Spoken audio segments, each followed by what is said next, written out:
사랑하는 은혜와 진리 장로교회 교우 여러분, 어젯밤도 평안하셨습니까?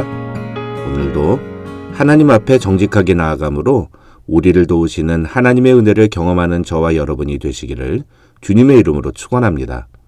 오늘 새벽에 만나 본문은 출애굽기 8장 1절에서 15절입니다.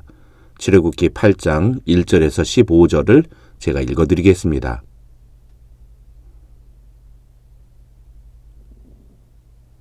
여호와께서 모세에게 이르시되 너는 바로에게 가서 그에게 이르기를 여호와의 말씀에 내 백성을 보내라. 그들이 나를 섬길 것이니라.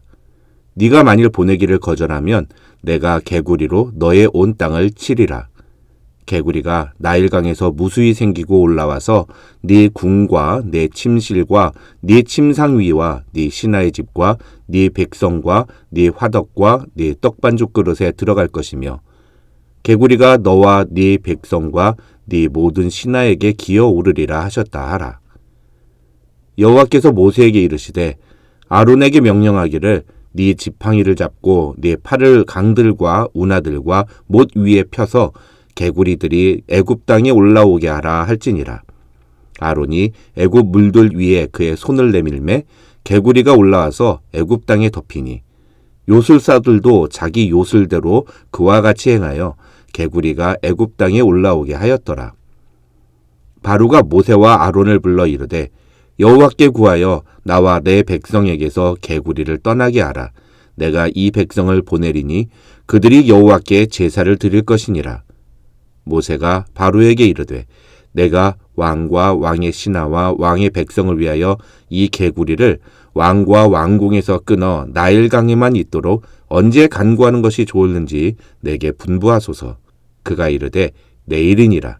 모세가 이르되 왕의 말씀대로 하여 왕에게 우리 하나님 여호와와 같은 이가 없는 줄을 알게 하리니 개구리가 왕과 왕궁과 왕의 신하와 왕의 백성을 떠나서 나일강에만 있으리이다 하고 모세와 아론이 바로를 떠나 나가서 바로에게 내리신 개구리에 대하여 모세가 여호와께 간구하매 여호와께서 모세의 말대로 하시니 개구리가 집과 마당과 밭에서부터 나와서 죽은지라.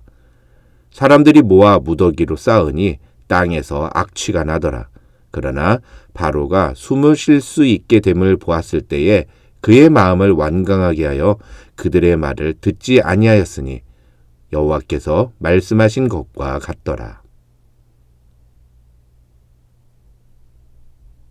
지난주 금요일에 우리는 열 재앙의 의미에 대해서 이야기를 나누었습니다. 열 재앙은 각각 두 개의 재앙이 하나의 공통된 주제와 연결된 것으로서 이것은 곧 인간의 삶을 주관하는 것은 애굽 사람들이 믿는 그런 신이 아니라 여호와 하나님이라는 사실을 보여주는 것이라고 했습니다. 이제 오늘은 그 열 재앙 중에 첫 번째 재앙과 두 번째 재앙에 대해서 살펴보겠습니다. 첫 번째 재앙인 피 재앙과 두 번째 재앙인 개구리 재앙은 모두 물이라는 공통점을 갖고 있습니다. 그런데 이것은 정확하게 말하면 인간의 생명을 상징합니다. 피는 곧 생명 그 자체를 의미하는데 나일강물이 피로 변했다는 것은 애굽 사람들에게 있어서 생명의 젖줄로 여겨졌던 나일강이 죽음의 강물이 되었다는 것을 의미하며 이것은 곧 인간의 생명은 하나님이 주관하신다는 명확한 메시지를 보여주는 것입니다.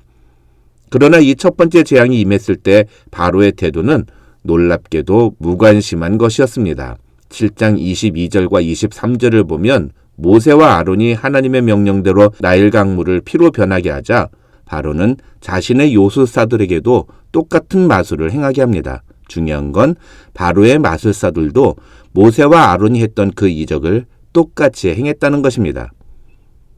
나중에 살펴보겠습니다만 바로의 요술사들은 두 번째 재앙인 개구리 재앙도 똑같이 따라했습니다.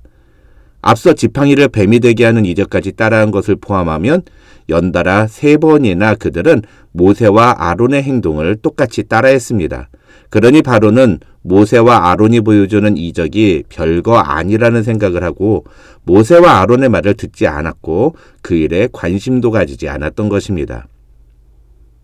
바로의 요술사들이 이 두 재앙을 따라한 것을 설명할 수 있는 방법은 없습니다.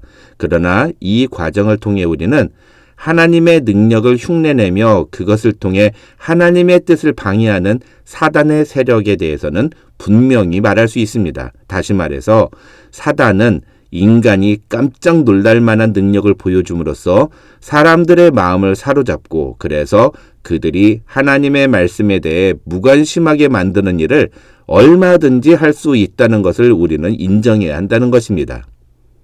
사람들은 자신이 눈으로 직접 확인한 것을 믿는 습성이 있습니다. 하지만 그런 사람일수록 사단은 더 쉽게 속일 수 있다는 것을 우리는 알아야 합니다.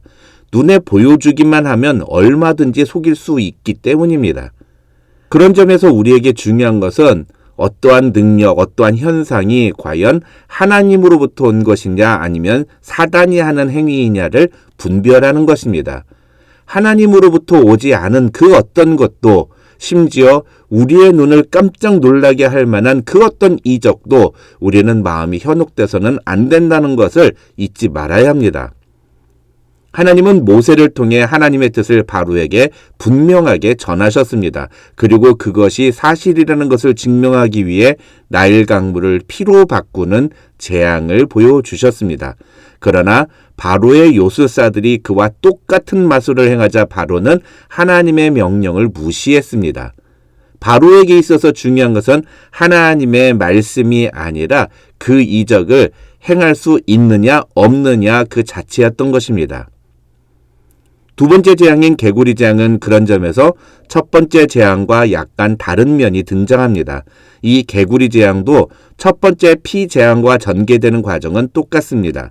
그런데 바로의 요술사들도 자기 방식으로 개구리를 땅에 올라오게 하자 8절을 보면 이번에는 바로가 모세와 아론을 불러서 빨리 개구리를 치워달라고 요청하는 모습이 나옵니다. 그렇다면 그렇게 요술사들이 모세와 아론이 보여준 재앙을 똑같이 따라 했는데 피재앙 때는 그래서 그 재앙에 관심도 갖지 않았던 바로가 왜 이번 개구리 재앙 때는 모세와 아론에게 개구리를 치워달라고 요청했을까요? 어떤 학자는 그 이유를 피재앙 때는 다른 대안을 찾을 수 있었지만 개구리 재앙 때는 그 재앙을 피할 방법이 없었기 때문이라고 해석합니다. 또 다른 학자는 피는 닦으면 그만이지만 개구리 재앙은 여기저기에서 뛰쳐나오는 개구리를 제거할 방법이 없었기 때문에 바로가 드디어 이 문제를 심각하게 느끼기 시작했다고 해석하기도 합니다. 더군다나 당시 애굽에서는 종교적으로 청결을 중요하게 여겼는데 개구리가 여기저기 뛰쳐나오는 상황은 청결을 해치는 매우 심각한 문제였고 따라서 바로도 결국 자존심을 꺾고 모세에게 빨리 이 개구리를 치워달라고 요청하게 됐다고 설명하기도 합니다. 사실 당시 애굽 사람들에게 개구리는 다산과 풍요를 상징하는 헤케트라는 신호로 여겨졌다고 합니다.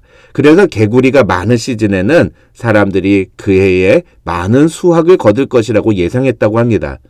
그런데 그런 개구리가 감당할 수 없을 정도로 많이 불어나서 바로의 궁궐과 침실과 침상 위에 또 신하의 집과 백성들의 집에 있는 화덕과 심지어 떡반죽 그릇에까지 앉아있는 것을 상상해 보십시오. 이것이 정말 축복일까요?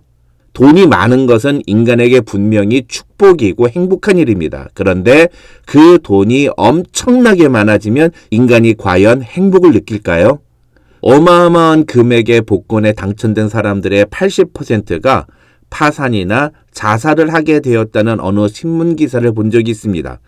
한국 사람들이 흔히 쓰는 말 중에 죽더라도 돈벼락에 맞아 죽고 싶다는 말이 있는데 그것이 얼마나 비참하고 불행한 일인지를 몰라서 그런 소리를 하는 것입니다.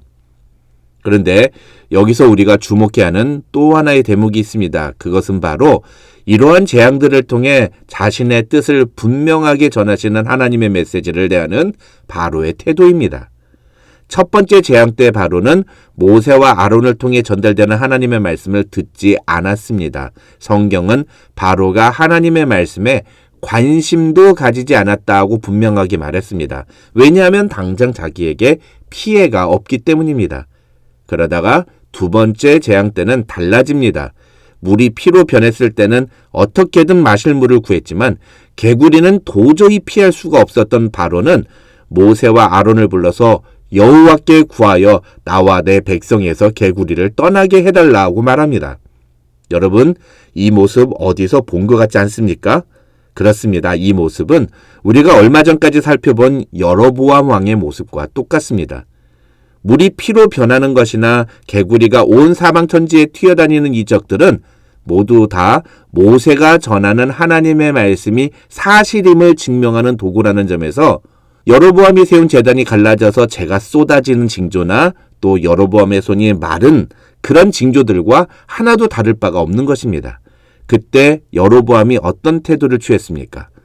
여로보암도 하나님께서 요구하시는 바른 회개의 반응을 보이기보다는 당장 자기 손이 마른 것만 걱정하고 그것을 해결해 달라고 요청하지 않았습니까?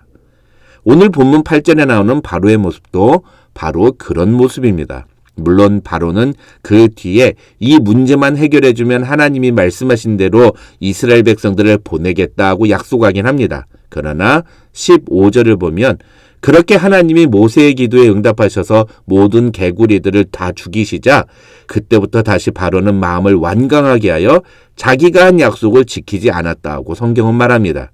바로는 제대로 회개하거나 마음을 돌이키지 않고 당장 자기의 문제를 해결하는 것에만 관심이 있었던 것입니다.